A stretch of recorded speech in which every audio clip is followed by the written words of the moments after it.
4 ปาก 40 ก็มาคุมกัน6 ปาก 64 ก็ในเป็นแตนพองอันเดเลยอยู่ที่นี่พี่ต่อ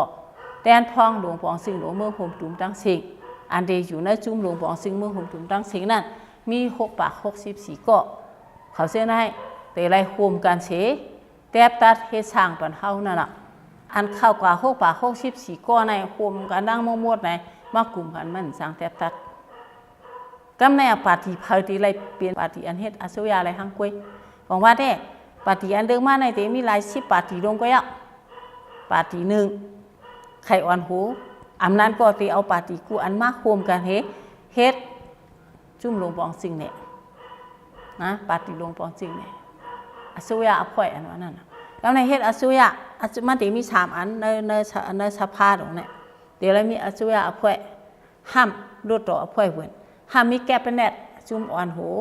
ลงปองสิ่งไหนมีแทง